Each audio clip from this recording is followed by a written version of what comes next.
निष्पक्ष, निर्भीक, निडर और बेबाक समाचारों के लिए इस समय आप देख रहे हैं एपीडीपी न्यूज। आपके साथ मैं हूं ज्ञानेंद्र पांडे ज्ञानी। कल की घटना से आप वाकिफ होंगे कि कल एक घटना वायरल हुई कि टांडा में एक युवक को पुलिस ने पीट करके हत्या कर दी। इस घटना से पूरे ज़िले में सनसनी फैल गई थी और पूरे आप ये समझ लीजिए कि आला हाकिम, आला अमला टांडा में कैंप कर दिया था। सबकी नज़र पोस्टमार्टम रिपोर्ट पर अटक गई थी। इसका तहकीकात करने के लिए, वास्तविकता से आपको रूबरू कराने के लिए हम सीधे पहुंच चुके हैं जीरो ग्राउंड पर और आपको एक एक तथ्य की जानकारी देंगे और वास्तविकता से आपको परिचित कराएंगे।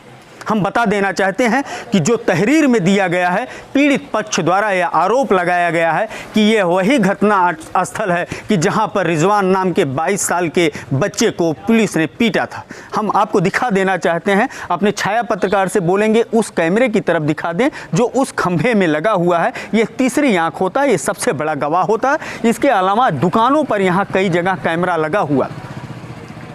इस घटना को यह बताया गया कि 15 तारीख को यह घटना घटित होता है। पुलिस ने पिटाई किया और उसके कारण से उसकी मौत हो गई, यह आरोप लगाया गया।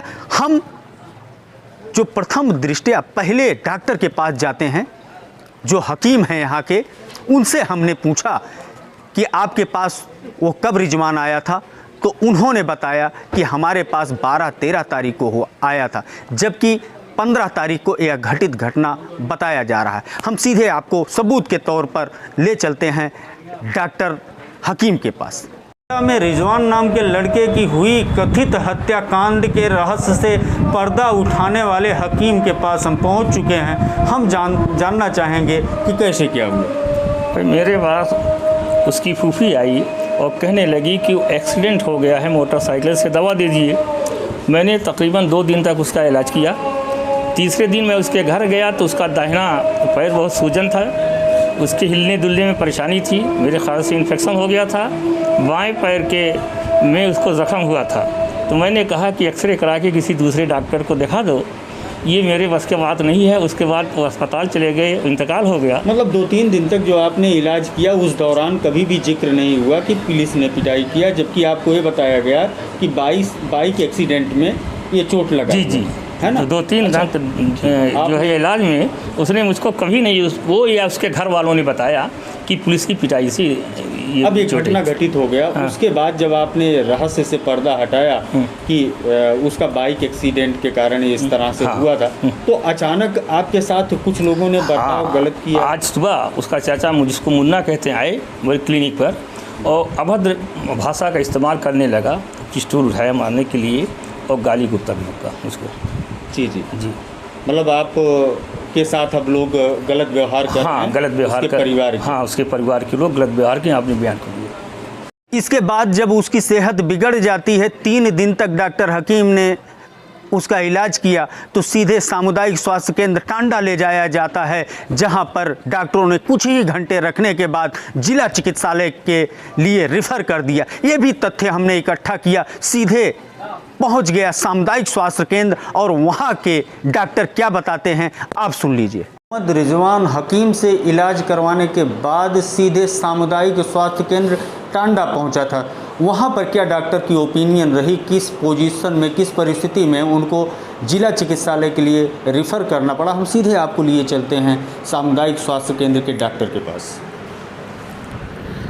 बताएं क्या स्थिति थी उसकी और किन परिस्थिति में आपको जिला अस्पताल रेफ़र करना पड़ा। जैसा कि डॉक्टर साहब ने बताया कि जब मरीज आया था तो उसको एक चोट थी और काफ़ी एनीमिक था और दोनों पैर में सूजन भी थी।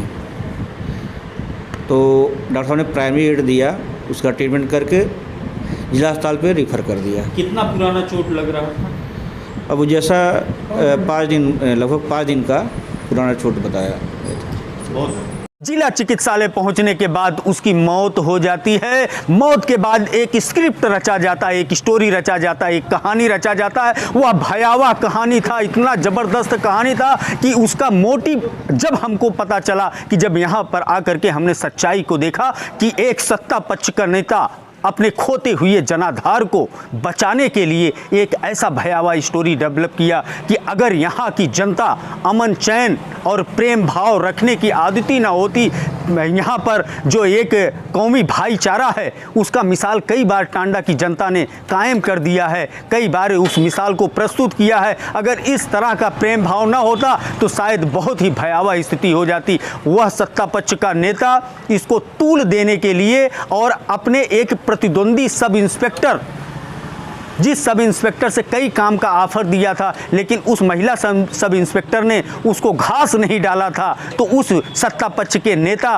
उसको फंसाने के लिए इस तरह का कुचक्र चका कि एक मुस्लिम नेता को हथियार बनाते हुए, मोहरा बनाते हुए उस पीड़ित के पास भेजता है और स्टोरी रचा जाता है कि इस पीड़ित की मौत पुलिस के पिटाई से हुआ है। उस पीड़ित परिवार को ऑफर दिया जाता है कि सरकार बहुत ज़्यादा धन देगा, गरीबी बहुत ही बुरी चीज़ होती है। उनके बहकावे में आकर के इस तरह का कहानी में वो भी एक किरदार बना। सब मिलाकर के पीड़ित, मुस्लिम नेता और सत्ता पक्ष के नेता, तीन किरदार मिल करके टांडा को जलाने की एक साजिश थी। लेकिन यहाँ की कौमी एकता, यहाँ का प्रेम, यहाँ का भाईचारा ने सब्र रखा और जब पोस्टमार्टम रिपोर्ट आता है, जब यहाँ के सामुदायिक स्वास्थ्य केंद्र के डॉक्टर का बयान आता है कि ये करीब 12-13 तारीख को घटना हुआ है, तब पूरी तरह से इस स्क्रिप्ट से पर्दा उठ जाता है, तार तार हो जाता है, बेनकाब हो जाते हैं वो लोग जो एक षड्यंत्र रच रहे थे टांडा को जलाने के लिए, एक सब इंस्पेक्टर से बदला लेने के लिए, अपने राजनीतिक रसूख को और राजनीतिक छवि को बढ़ाने के लिए वो बेनकाब हो जाते हैं। हम सच्चाई से आपको रूबरू कराना चाहते हैं जो आज सुबह से लेकर के करीब 6 घंटे तक लगातार हमने तहकीकात किया है कि एक मोहल्ला है मसरा के पास बाइक एक्सीडेंट होता है करीब 12-13 तारीख को, रिजवान का। वहाँ पर उसको चोट लगी थी जिसका इलाज करवाने के लिए 2 दिन के बाद वो हकीम के पास पहुँचता है, यानी 14 तारीख को, और उसको सेप्टिक हो जाता है, एनीमिया से पीड़ित था वो। उसके बाद जब उसकी हालत बिगड़ती है तब वो जिला चिकित्सालय जाता है और वहाँ पर मौत हो जाती है। सब मिलाकर के पोस्टमार्टम रिपोर्ट आने के बाद और हकीम का बयान होने के बाद, सामुदायिक स्वास्थ्य केंद्र के डॉक्टर का रिपोर्ट आने के बाद इस स्क्रिप्ट से, इस स्टोरी से पूरी तरह से पर्दा उठ जाता है और सारे लोग बेनकाब हो जाते हैं। हम आपको इसी तरह से सत्यता से, सही खबरों से और सच्चाई से रूबरू कराने के लिए सीधे आपको ले जाएंगे जीरो ग्राउंड तक और उन सारे लोगों के बयान से आपको रूबरू कराएंगे जो आपको सच्चाई से रूबरू कराते रहेंगे। बस आप बने रहिए हमारे साथ एपीडीपी न्यूज़ के साथ। मैं ज्ञानेंद्र पांडे ज्ञानी, टांडा चौक से।